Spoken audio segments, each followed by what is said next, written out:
Agora é o Evangelho de Jesus, é o Evangelho da graça de Deus, é o Evangelho do amor de Deus. Nós estamos aqui para ouvi-lo, guardá-lo e praticá-lo. E eu tenho aqui diante de mim, como último texto que eu vou compartilhar com vocês antes dessa eleição tão importante, provavelmente a mais importante da história republicana do Brasil e com certeza a mais importante da redemocratização para cá. E eu quero que você abra a sua Bíblia, se você puder, ou abra o seu celular. Eu vou ler em Mateus, no capítulo 24, do verso 3 em diante. No contexto, os discípulos tinham exaltado o templo. Aí Jesus disse para eles: não vedes tudo isso, esse templo poderoso, expressão da religião? Mas em verdade vos digo que não vai ficar pedra sobre pedra que não seja derrubada. Essa é uma palavra que incide sobre o mesmo espírito, aonde quer que o mesmo espírito de supremacismo religioso, moral, de homens sobre outros seres humanos está presente, a profecia é essa: em verdade eu vos digo que não vai ficar pedra sobre pedra que não seja derrubada. Isso aconteceu no Templo de Jerusalém, isso aconteceu nas 7 igrejas do Apocalipse, isso aconteceu na história da igreja nos últimos 2000 anos e de modo muito especial de 1700 para cá, com a constantinianização do que antes era uma igreja simples de Cristo e se transformou no cristianismo. Feita essa introdução, eu leio do verso 3 em diante. No Monte das Oliveiras achava-se Jesus sentado, quando se aproximaram dele os discípulos, em particular, e lhe pediram: Senhor, dize-nos quando essas coisas que tu falaste, sobre que não vai ficar pedra sobre pedra, e que a história terá um desfecho completamente diferente do que nós vimos esperando até agora. Quando é que isso vai acontecer? E haverá algum sinal da tua vinda e de que chegou a hora da consumação, do fechamento do aeon, da era, do século? Então Jesus respondeu: preste atenção, como eu tenho dito todos esses dias, provavelmente Jesus não tenha repetido nada com mais intensidade, com mais recorrência do que ele diz agora. Verso 4: vede que não sejais enganados. Vede que ninguém vos engane. Porque virão muitos enganadores em meu nome, usando meu nome, pregando em meu nome, falando em meu nome, dizendo: eu sou o Cristo, eu sou o representante de Cristo, eu sou o profeta de Cristo, e eles enganarão a muitos e muitos e muitos. E ele está falando a discípulos sobre o que aconteceria entre eles no passar do tempo. E então ouvireis falar de muitas guerras, de rumores de guerra, mas não fiqueis assustados com nenhuma dessas ameaças, porque é necessário que essas coisas aconteçam, mas saibam, ainda não é o fim, ainda passa muita água debaixo da ponte. Porque vai chegar um tempo em que se levantará nação contra nação, reino contra reino, república contra república, e haverá lugares inteiros do mundo passando fome, fome, fome, miséria, tanto quanto a natureza vai gemer, vai se expressar com terremotos, tsunamis, os mares enchendo, como no mesmo texto ele diz em Lucas, e os homens desmaiando de terror pelo medo das coisas que eles veem que acontecerão ao mundo. Mas saibam, isso ainda é o princípio das dores. O bicho vai pegar feio. E vai chegar uma hora em que vocês, que sejam discípulos confessantes, discípulos da resistência no Evangelho, santos que se santificam na obediência à palavra de Jesus e que têm Jesus acima de tudo, de todos e de qualquer ideologia e da própria religião. Vocês serão atribulados, vai ser um tempo de muita tribulação, de mentira, de ódio, de perseguição, e chegarão ao extremo de que virão a matar alguns de vocês. Certamente morrerão, como já morreram, e como ainda muitos de nós morreremos em futuro que Deus, só Ele sabe quando será. Mas uma coisa é certa, Jesus disse: vocês que sejam meus discípulos, discípulos do Evangelho, de verdade, não da religião, da mentira, sereis odiados de todos. Odiados de todos. Como Paulo disse, todo aquele que quer viver justa e piedosamente em Cristo Jesus será perseguido. Vós sereis perseguidos e odiados por pregarem, viverem, encarnarem e expressarem na vida de vocês a realidade do Evangelho. O que significa, por causa do meu nome, é por causa do meu caráter, é por causa da minha palavra, é por causa do meu ensino, e é por causa da encarnação e da obediência de vocês à minha palavra, vocês sofrerão ódio de todos, de cristãos, de irmãos, de todos os lados. Mas nesse tempo, saibam, muitos hão de se escandalizar. Vão dizer: chega, não há nenhuma esperança aqui, era tudo mentira. Muitos vão trair, vão cansar e trair o Evangelho. Vão dizer: a melhor coisa que eu faço é me adaptar às expressões de poder que me estão sendo propostas, e trairão o Evangelho e odiarão uns aos outros. Há 36 mandamentos de mutualidade no Novo Testamento. Perdoai-vos mutuamente, amai-vos uns aos outros e suportai-vos uns aos outros, acolhei uns aos outros. São 36 imperativos.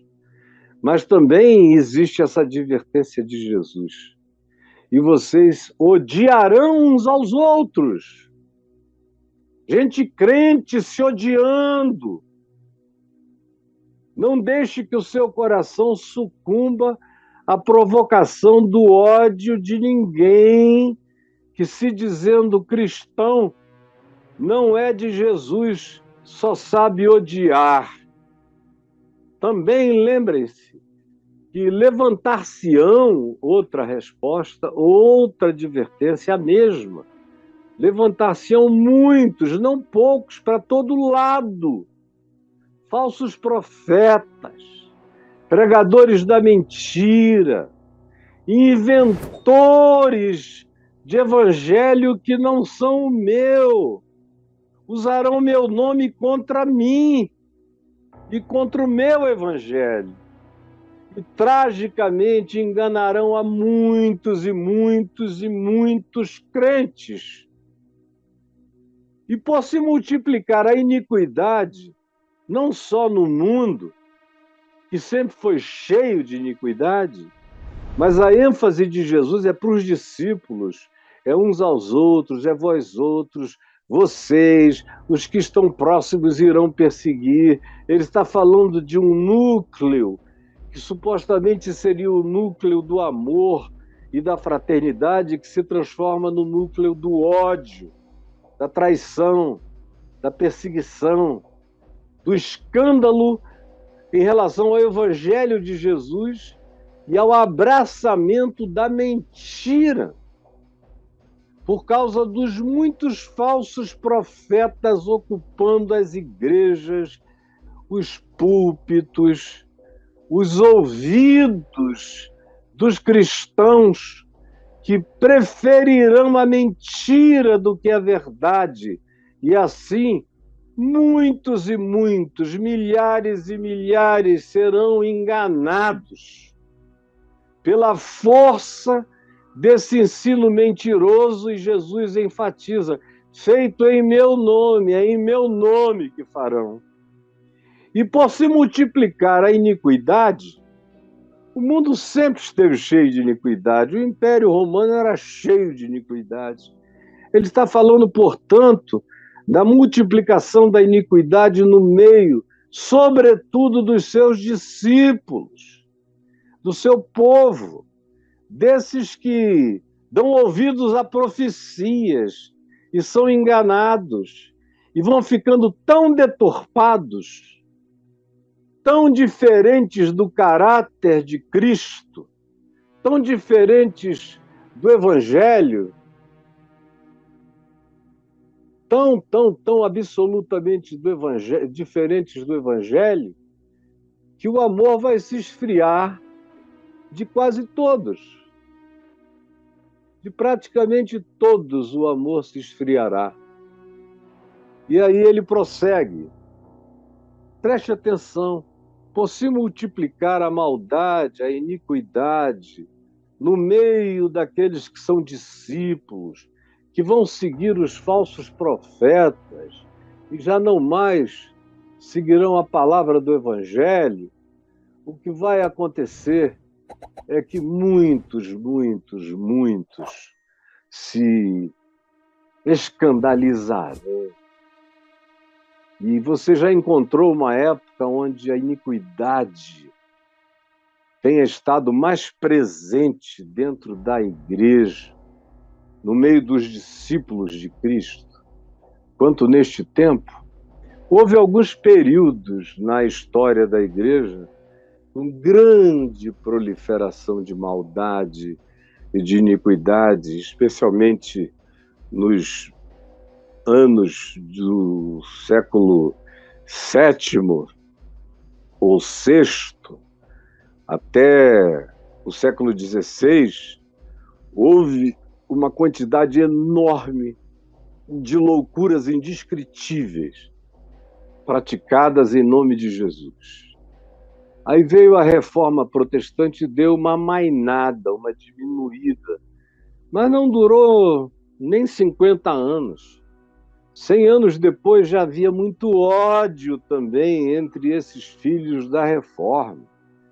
E o amor foi se esfriando, e as fogueiras foram acesas, e os enforcamentos foram praticados, e as bruxas de Salém se manifestaram para todo lado, como continuam presentíssimas entre nós. E aí Jesus diz para você, diz a mim, diz a quem quiser ouvir: aquele, porém, que no meio disso tudo, apesar disso tudo, perseverar é um tempo de solidão, quase ninguém com você, a maioria contra você, a maioria não entende o que você diz. Como Paulo tinha dito, eles cercar-se-ão de mestres, segundo o desejo e o capricho e as ganâncias do seu próprio coração. E nesse tempo eles não suportarão a palavra do Evangelho. Paulo diz, lhes dará coceira nos ouvidos. Eles saem correndo, eles não querem nem ouvir. É uma perturbação que eles não suportam.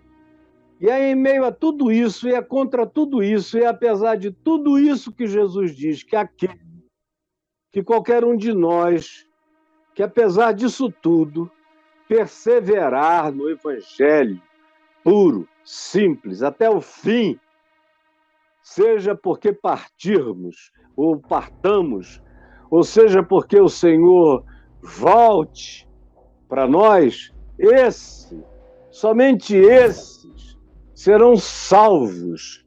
Os demais podem ser cristãos como sejam, como digam que são, mas se perderão no engano. Como Jesus disse, olhem, não sejam enganados.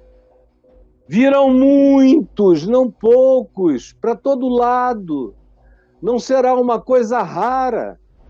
Será a manifestação mais comum. Será da falsa pregação, o falso Cristo, do falso Jesus, do falso Messias, das falsas promessas. E enganarão a muitos. E eles terão muitos profetas repetindo, tentando sugestionar, condicionar, tentando desviar, provocar escândalo no coração dos discípulos em relação ao Evangelho de Jesus. É o Evangelho que, nesse tempo, é o maior escândalo, é o Evangelho. Eu fico vendo pastores há muitos anos. Eu acompanho vida de pastor há 50 anos e, por alguma razão, muitos confiam em mim, suas esposas a vida inteira confiaram e abriram suas vidas e corações. Pastor para todo lado, traindo, adulterando, esposas magoadas fazendo a mesma coisa. Há 50 anos me procuram, milhares e milhares e milhares, cartas aos milhares, confissões aos milhares. Mas esse não é o escândalo. Porque, de certa forma, a igreja aprendeu a lidar com isso. Hoje em dia tem pastor que apronta, e a igreja não faz nada. O importante é que ele é carismático e quando ele está ali na frente, muita gente vem ouvi-lo, e ele é divertido, ele faz as pessoas entrarem num estado de entretenimento, é bom. Então deixa para lá o que ele faz, onde ele bota lá o pinto dele, não me interessa. Aí, ontem mesmo, eu fiquei sabendo de mais um grande conhecido pastor no ambiente pentecostal brasileiro que anda engravidando menininhas. E vejam só como o amor morreu. Quando a moça procurou, e ele é pastor de uma das maiores igrejas do Brasil, e disse, olha, eu estou grávida do senhor, ele mandou chamar o marido dela no gabinete, falou, a tua mulher me disse que está grávida de mim, eu estava realmente pegando ela, agora vocês só têm duas opções eu dou a vocês. A primeira opção é saiam do Brasil, que eu pago e sustento a criança. Mando dinheiro para elas, se vocês forem para outro país. Agora, a segunda opção é ficar no Brasil e morrer todo mundo. Porque se vocês ficarem aqui e quiserem transformar isso numa conversa pública, vocês vão morrer. Você é o pastor de uma das maiores igrejas pentecostais do Brasil fazendo isso. E como ele, há uma quantidade enorme. Meu Deus, eu já fui chamado em lugares onde a secretária encontrou fetos que o pastor provocou o aborto da pessoa em que ele tinha engravidado dentro do banheiro do seu gabinete e deixou o feto na privada e saiu para fazer outra coisa, a secretária entrou, viu aquilo, entrou em pânico. Tem coisas indizíveis que eu não tenho tempo para ficar falando de lixo, de nojeira, de putrefação espiritual. Mas o fato é que não há nenhuma outra profecia do Evangelho mais veemente, mais poderosa, mais nevrálgica, mais sensível, mais escatológica, mais absolutamente essencial do que essa afirmação profética de Jesus, que, aliás, é uma profecia consequencial. Ele diz, por causa de tudo que eles vão se tornando antes, como sapo na panela fervente, eles vão se acostumando, vai chegar uma hora em que eles não vão mais sentir a fervura do ódio, do desamor, do escândalo, da traição, das mentiras sucessivas, das guerras de poder, das maldades, das promiscuidades, dos enganos diversos, do domínio dessas pessoas sobre as almas dos outros, como se fossem os deuses locais, dominando o coração daquele que não sabe discernir e tem medo, entra em pânico, pensa que está pecando contra o Espírito Santo, que está desagradando a Deus, e eles ameaçam, eu vou retirar a minha cobertura, você vai ser amaldiçoado, se ficar nesse estado vai para o inferno. E são esses espíritos de falsa profecia, do falso Cristo, do falso Jesus, que vem se acumulando, se repetindo. As pessoas não leem os evangelhos, não sabem quem é Jesus, falam o nome dele o tempo todo, mas não sabem quem ele é, nunca entraram na casa dele, nunca deixaram ele entrar na casa delas, não conhecem o ensino, nem a palavra, nem o modo como Jesus viveu, praticou e nos ensinou a viver e a praticar. E nessa ignorância absoluta, a palavra do Evangelho passa a ser a boca do pastor, a boca do profeta, a boca dos que constroem, esculpem um falso Cristo, que é a cara de Satanás e não tem nada a ver com Jesus, mas os crentes cultuam, achando que com isso estão prestando culto a Deus. Então vem Jesus e diz, por causa de tudo isso, os corações vão ficar cauterizados, perderão a sensibilidade, as mentes ficarão endurecidas, empedernidas, até o cérebro perderá a capacidade de fazer sinapses novas. Eles terão sido engessados, terão sido completamente empedrados, até o cérebro perderá a plasticidade do pensamento criativo.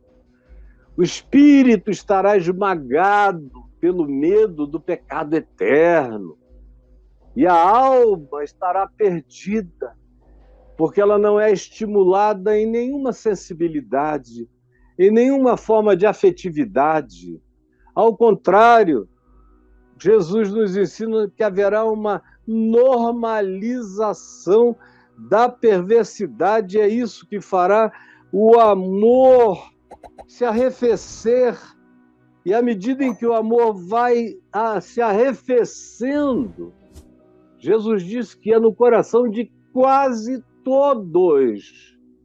A maioria dos cristãos estará do outro lado, contra Jesus, contra o Evangelho. E quem quer que fale o Evangelho puro e simples será perseguido, odiado, rejeitado, blasfemado, até que chegue um dia e uma hora aonde até muitos serão mortos, encarcerados, mas o mínimo que eles fazem é te colocar na categoria do blasfemo, do herético, do dissimulador, do falsificador do Evangelho, porque a palavra pura, cristalina, límpida, simples de Jesus dá agonia desesperadora nos seus ouvidos, eles saem correndo, eles não querem ouvir nem um minuto, nem um minuto. Eles têm pavor de ouvir, eles se regozijam na mentira, como diz Paulo, escrevendo aos Romanos, é que há momentos em que as pessoas trocam a verdade pela mentira, trocam deliberadamente, como tem gente que me diz, eu não tenho a menor dúvida que você prega o Evangelho, mas não é praticável, não é factível, eu preciso me dar muito bem, para isso eu tenho que atropelar pessoas, eu tenho que fazer um monte de coisas. Desculpa, Caio, você está pregando a verdade, e eu ouço isso há anos, mas eu estou querendo alguma coisa mais pragmática, que me dê poder no mundo para me manifestar. E Paulo, na segunda carta que ele escreveu a Timóteo, escreveu da prisão, esperando Timóteo chegar até ele, mas ele diz a Timóteo sobre a corrupção dos últimos dias, sobre a corrupção escatológica. Preste atenção, tem gente que não está mais acostumada a ver uma mensagem baseada no Evangelho e na palavra. Querem só uma frasezinha, uma coisa curtinha para correrem. Você vai ter que me sofrer, porque eu não vou deixar de pregar o Evangelho. Para que quem queira entender, entenda. Quem não quiser pode sair correndo. Mas Paulo diz, Timóteo, sabe, porém, isto. Sabe, porém, isto. E olha só o que ele diz quando ele diz, sabe, porém, isto, Timóteo, que nos últimos dias sobrevirão tempos muito, muito difíceis. Pois os homens, ele está falando de crente, de um crente para outro crente, está falando para aqueles que estão na igreja, para aqueles que se diziam discípulos de Jesus, porque não há nada a dizer sobre maldade humana no mundo. Desde Caim, desde Lameque, desde os Nefilins, desde Nimrod, desde sempre. O dilúvio veio porque a maldade cresceu tanto que não dava para preservar mais nenhuma humanidade. Estava toda hibridizada pela ação inseminação de seres de outra dimensão, como diz Pedro, como diz Judas, que atravessaram a sua dimensão. E Gênesis 6 diz que eles coabitaram com mulheres, inseminaram mulheres, e disso nasceram os poderosos que controlaram toda a antiguidade e os gigantes anômalos, que foram, a sua maioria, destruídos no dilúvio.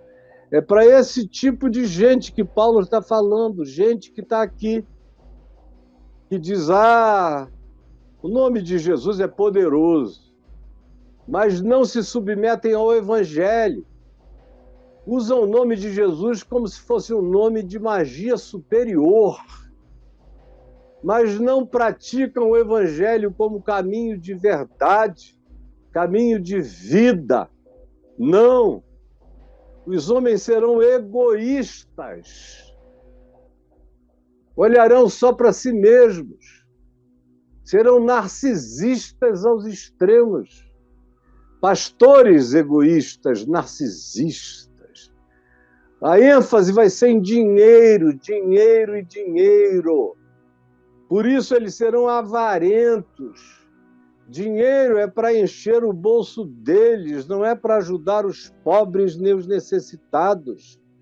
Serão jactanciosos, portar-se-ão como se fossem reis, imperadores, senhores dos seus próprios reinos.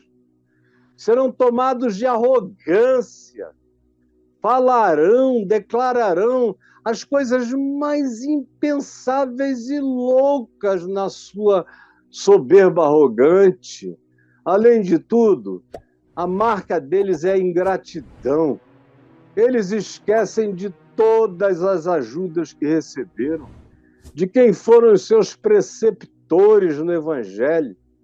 Eles dizem que receberam uma nova revelação e que mudou tudo. E por isso vão se tornando irreverentes para com a palavra eterna e de sempre e para com os portadores dessa palavra. Paulo diz a Timóteo: você vai sofrer muita irreverência, meu filho. Além disso, esses líderes e esses crentes se tornarão desafeiçoados, é gente sem afeição, sem carinho, sem amor, sem trato, sem gentileza, sem acolhimento, sem misericórdia. A afeição morrerá. E eles se tornarão implacáveis. Serão aquele tipo de pessoa que faz apenas e realiza tão somente a vontade da dureza dos seus caprichos e dos seus corações. E como a consciência está cauterizada e foram tomados pela implacabilidade, Paulo diz, o que vem na sequência é um espírito de calúnia, porque só não calunia quem tem o temor de Deus no coração. Quem sabe que de toda palavra frívola que procede da nossa boca, dela nós daremos conta no dia do juízo.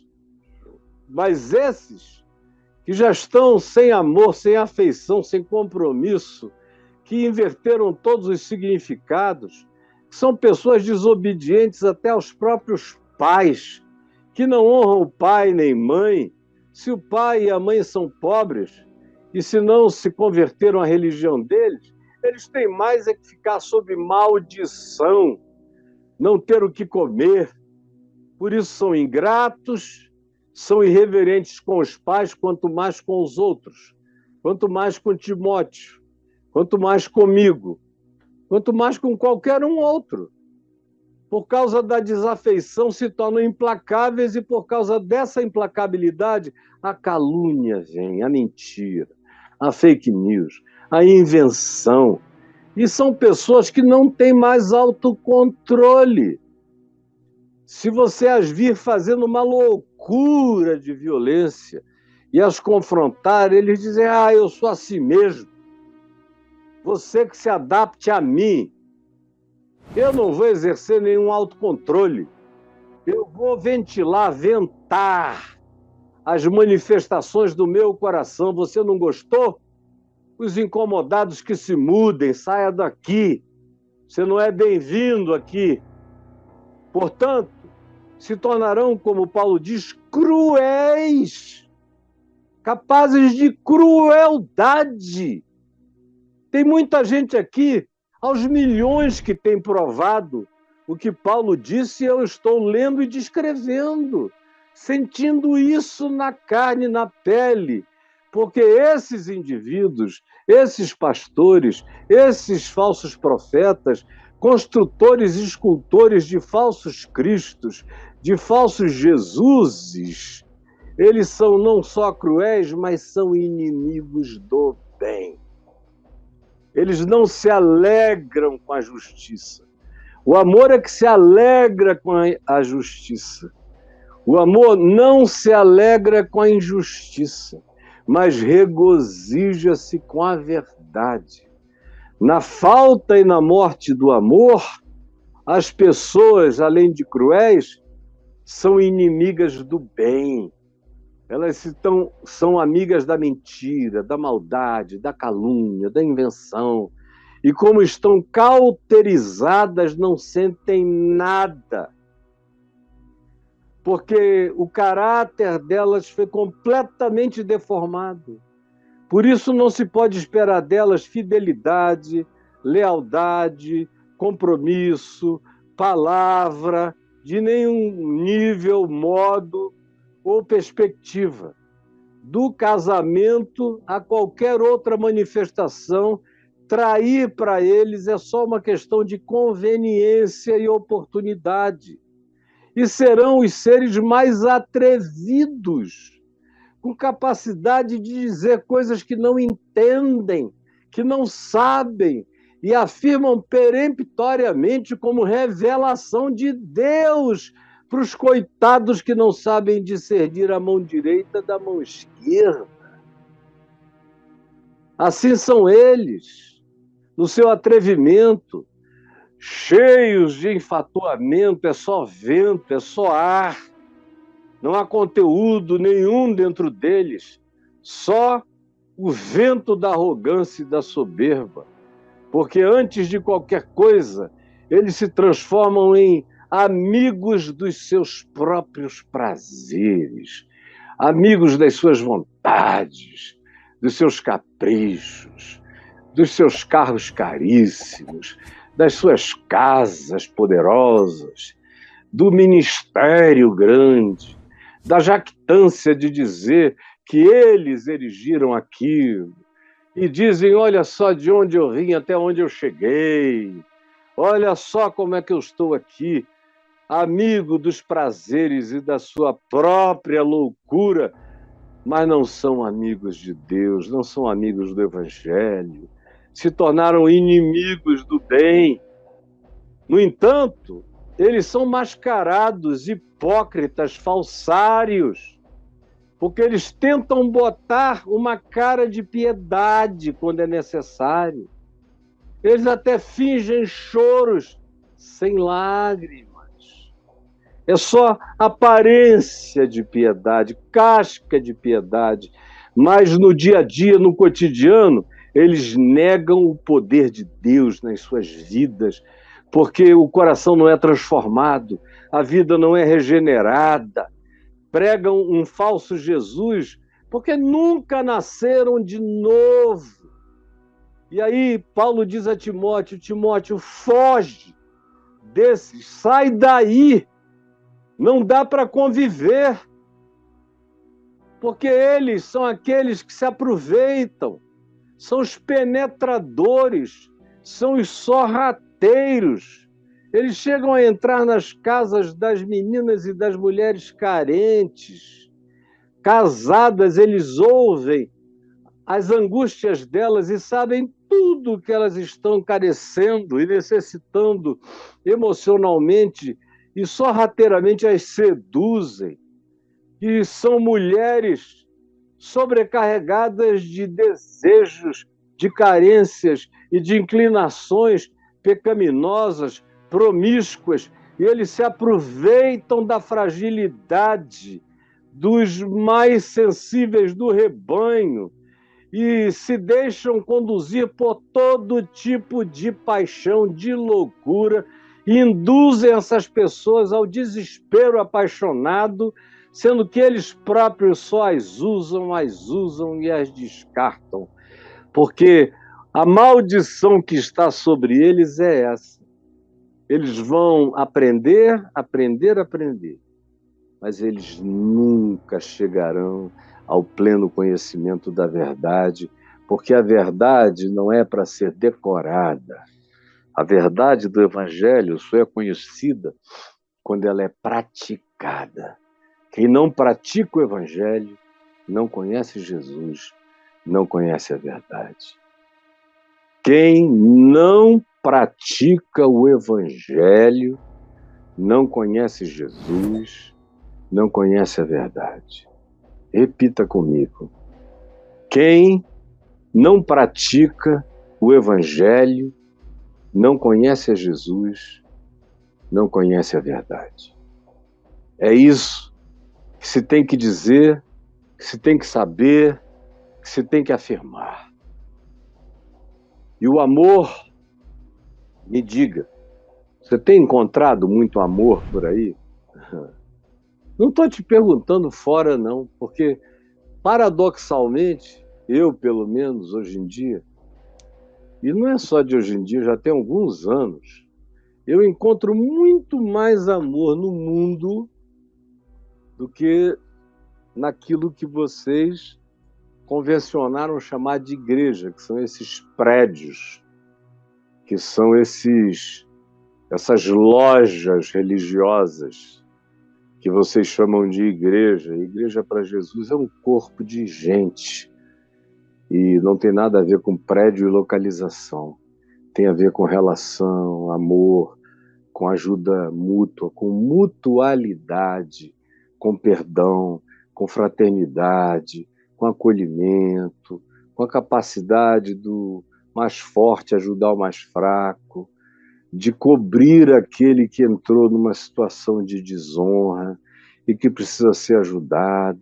Igreja é um lugar de pessoas que entram nos seus quartos e falam com o Pai, aonde 2 ou 3 reunidos têm essa presença da glória de Cristo Jesus no meio deles. Igreja é esse lugar aonde de fato Jesus Cristo é o Senhor e não apenas uma expressão na placa e na porta de entrada dessas casinhas, templos, por mais suntuosos que sejam, nos quais Deus não habita, porque Ele só habita com o quebrantado e com o contrito de coração. E eu estava dizendo, você tem encontrado muito amor por aí na igreja? E disse, eu? Ontem mesmo falei para minha mulher, outra vez, você sabe que eu tenho encontrado muito mais fé. Como Jesus disse à mulher, Ciro Fenício, ó mulher, grande a tua fé. E gente que não era de religião, não era de Israel, não sabia quase nada sobre Jesus, mas cria no amor dele, que era misericordioso. Grande a tua fé. Ou o centurião romano, a quem Jesus disse, em verdade eu vos digo, que em toda a igreja, em todo Israel, em todo o meio desse povo chamado povo de Deus, o auto-intitulado, eu não encontrei ninguém com a fé desse centurião romano, que não tem doutrina de nada, mas crê na força e no poder da minha palavra. Não encontrei ninguém assim. Quando ele disse em Israel, ele estava incluindo aqueles 12 apóstolos, não havia ninguém ali, dentre os que estavam aprendendo todo dia, ninguém tinha desenvolvido uma fé daquele tamanho, daquele nível, daquela profundidade, daquela entrega. E é a minha experiência. Eu encontro muito mais amor e tenho sido muito mais amado pelos de fora, todo dia, toda hora. É gente considerada de fora que chega e diz, eu estou ouvindo o Evangelho. Graças a Deus existe o Jesus do bem. Eu pensei que o Jesus do bem nunca tivesse existido, mas eu vejo em você o Jesus do bem. E o meu coração está todo tomado de ternura pelo Jesus do bem, por causa da expressão dele na tua cara, na tua face. E eu ouço isso dos simples, até algumas das maiores autoridades da nossa república, como eu ouvi de um deles ontem.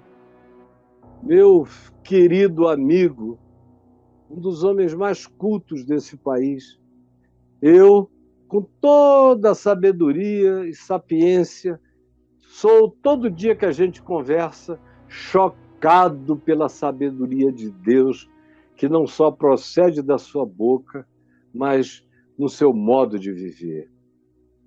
E eu ouço isso mais fora, muito mais do que dentro. Dentro é blasfêmia, ódio, rejeição, ou então tem aqueles que não fazem nada disso, mas morrem de ciúmes, têm inveja, Me ouvem o tempo todo, mas não querem que ninguém saiba. Não pregam mensagens minhas, ou pegam uma mensagem e transformam em 10. Vão lá, pregam, mas não têm coragem de dizer que aprenderam aquilo comigo. Porque, conquanto não blasfemem contra mim, eles têm medo de botarem a cara para fora, como Priscila e Áquila.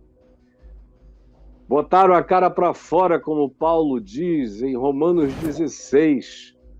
Literalmente, a expressão grega é botaram a cabeça no tronco da guilhotina, para o verdugo cortar e decepar a cabeça deles, pelo compromisso deles com o Evangelho e comigo.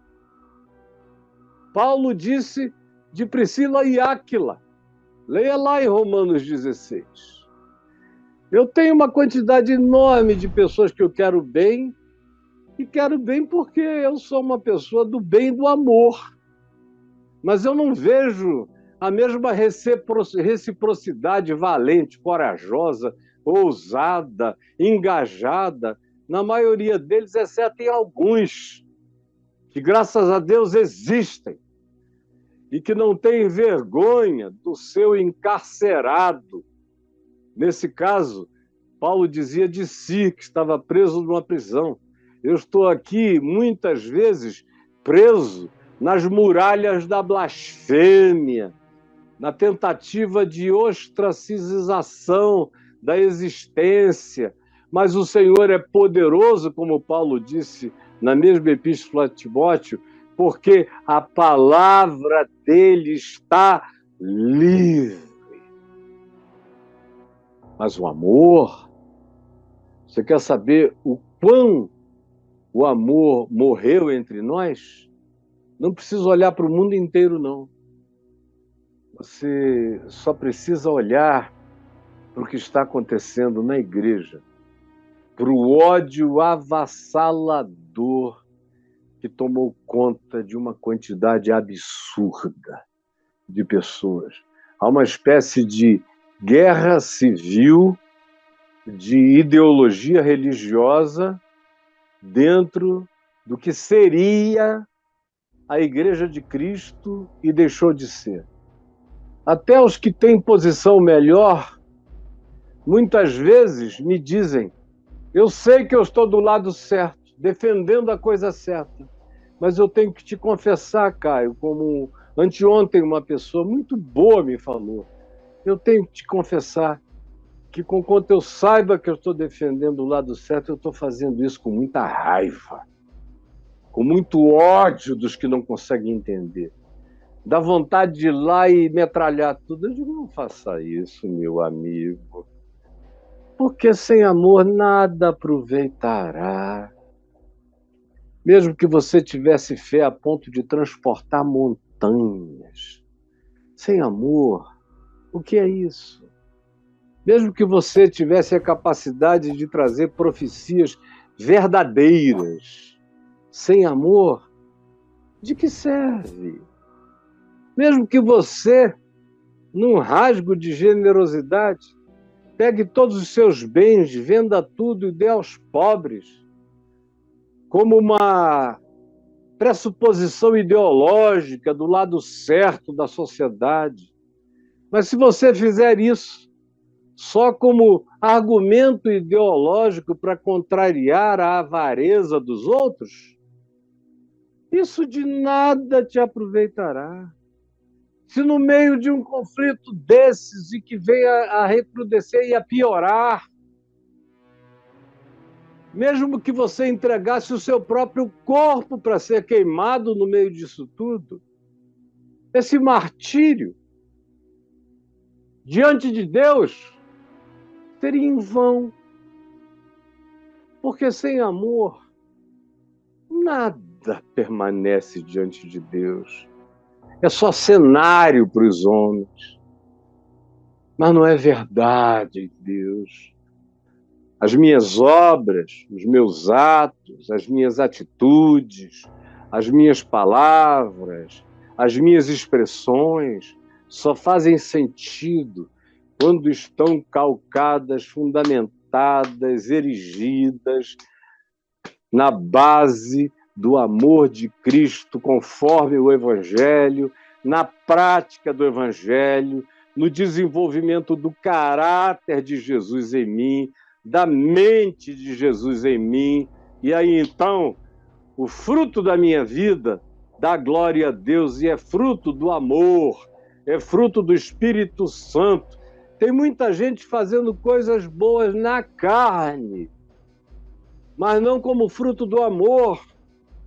Toda boa obra que não é fruto do amor, graças a Deus é boa para quem recebe, que estava carente. Mas o praticante não ganha nada diante de Deus, porque sem amor nada existe. Porque Deus é amor.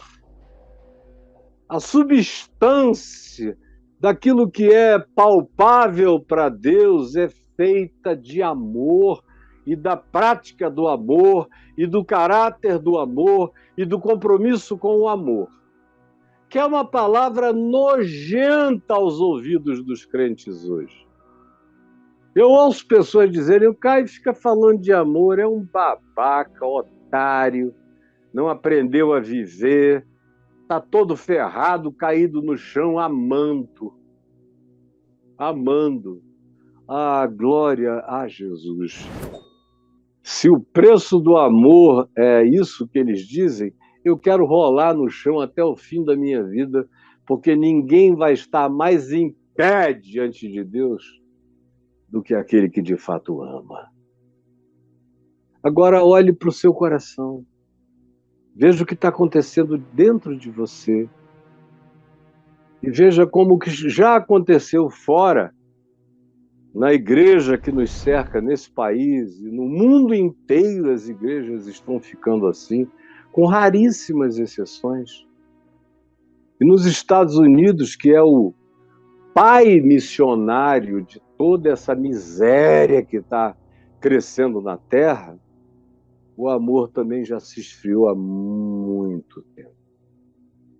Só assim uma igreja esquece o Evangelho e elege um Trump perverso, canalha, mentiroso, enganador, diabólico, um verdadeiro anticristo, anti-vida, anti-misericórdia, que só olha para o próprio umbigo e para mais nada, mantido pela igreja que é o povo da mentira, que é o povo que não ama.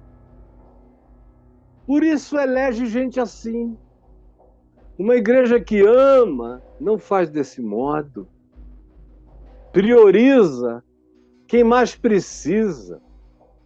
Quem preenche a pauta de Jesus, que disse: hoje se cumpriu a profecia que ele tinha lido de Isaías 61.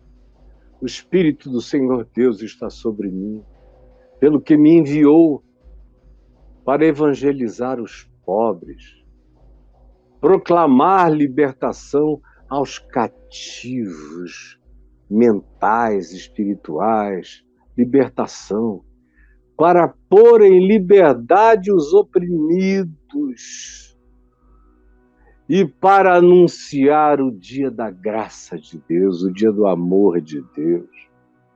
A pauta de Jesus é: eu tive fome e me deste de comer, eu tive sede e me deste de beber, eu estive nu e me vestistes, eu estive enfermo, abandonado, e tu me acolheste, me visitaste, cuidaste de mim. Eu era refugiado, forasteiro, e tu me abraçaste, me deste um teto. Eu estava com frio e tu me aqueceste. Eu era o desprezado, mas tu me viste. Eu era o invisível, mas tu me enxergaste. Essa é a pauta de Jesus, está lá em Mateus 25. E aí ele diz isso. E fala para o grupo religioso, que era o grupo que dizia que conhecia Jesus. E que estava assim dizendo: ah, somos nós, somos nós, somos nós.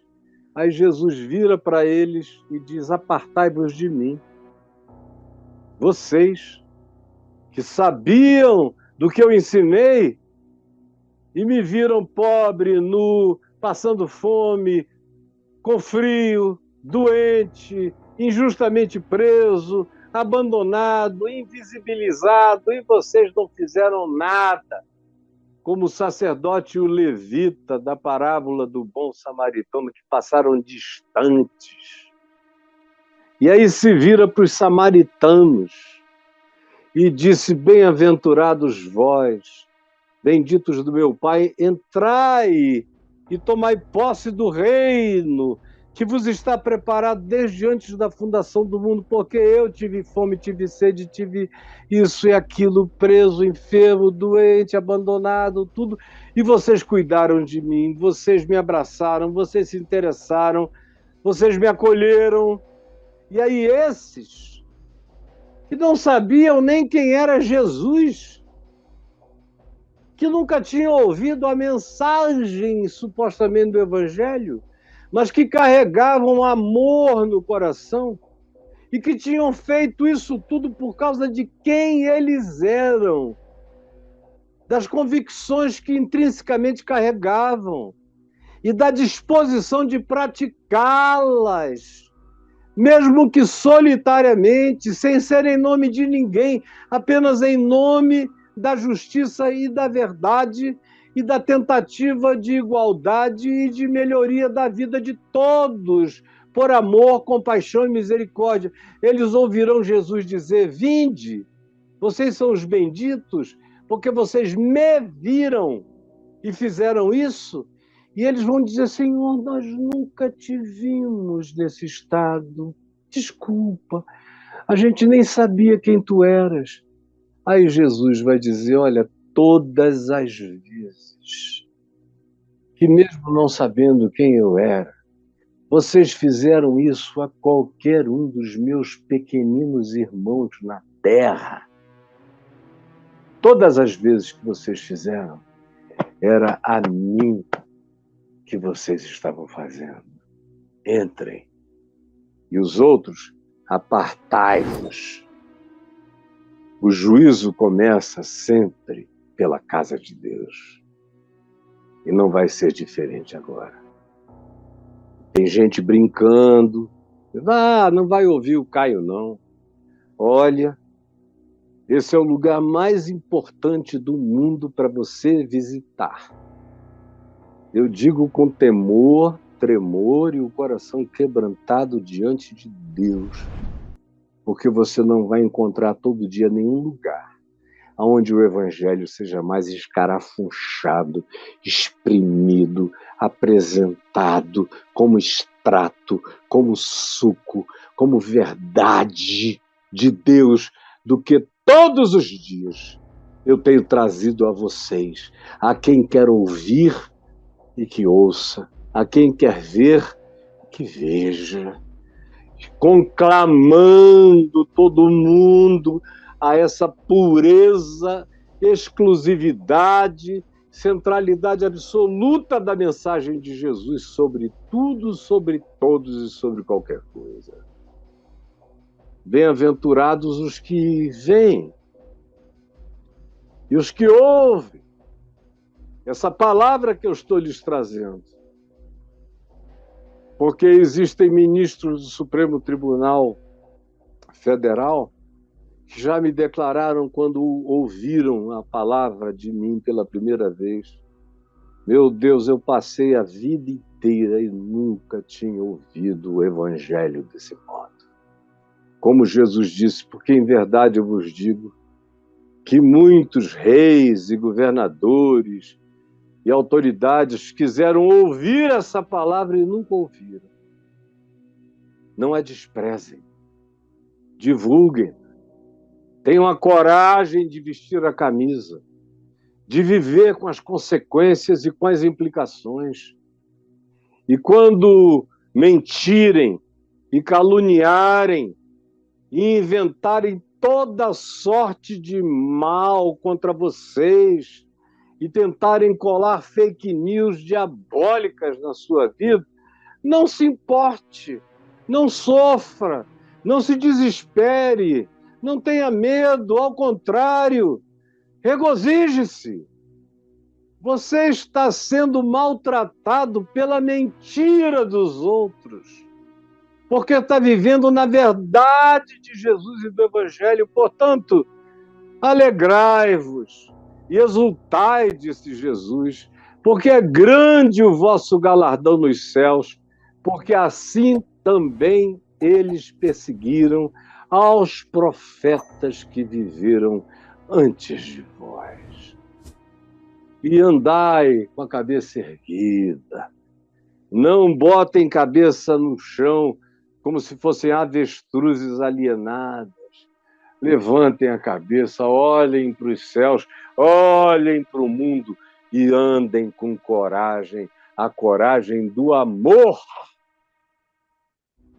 O amor é corajoso, o amor é valente, o amor não se intimida, o amor não se ressente do mal, o amor perdoa sempre. E o amor discerne sempre. E o amor não tem qualquer temor de ameaças. O amor não se cala diante de nenhum perigo. O amor é sábio, é sensato, sabe a hora de expressar, mas o tempo todo se expressa como forma de encarnar a vida de Jesus pela obediência ao Evangelho.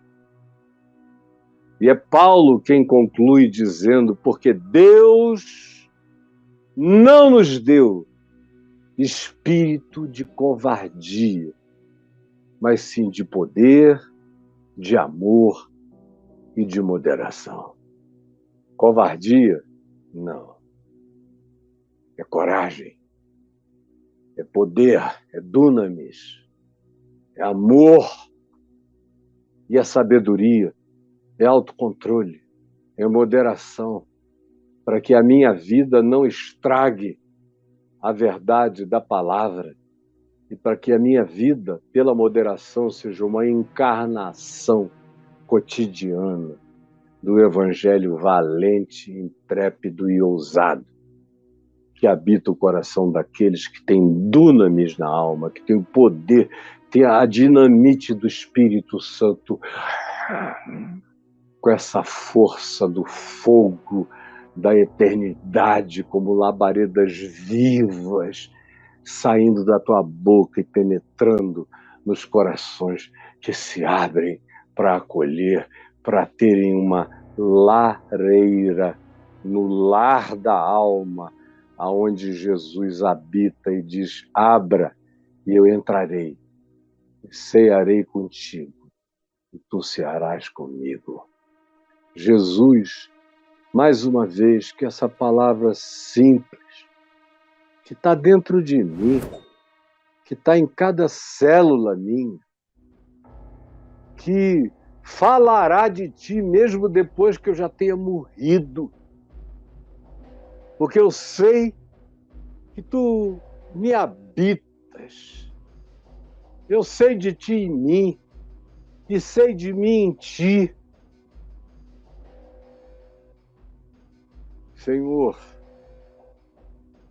é de ti que eu respiro, é em ti que eu vivo, é em ti que eu sirvo, e é em ti que, se eu estou vivo, para ti eu vivo. E no dia que eu morrer, para ti eu viverei eternamente. De modo que, se tu és por mim, eu temerei a quem? Quem se levantará? Se Cristo Jesus está na minha vida, para me garantir, me bancar, me validar, me justificar, me cobrir e me encher dessa ousadia que enfrenta céus, terra, altura, profundidade, anjos, arcanjos, principados, potestades, poderes, ou qualquer criatura universal de qualquer natureza ou dimensão, não tem nenhum poder contra a tua presença em mim. E tu sabes que eu confesso isso para ti. Embora eu esteja sendo visto por muitos, eu não estou orando a eles. Eu estou falando contigo, contigo em mim, que me habitas. Em teu nome, Jesus. Amém, amém e amém.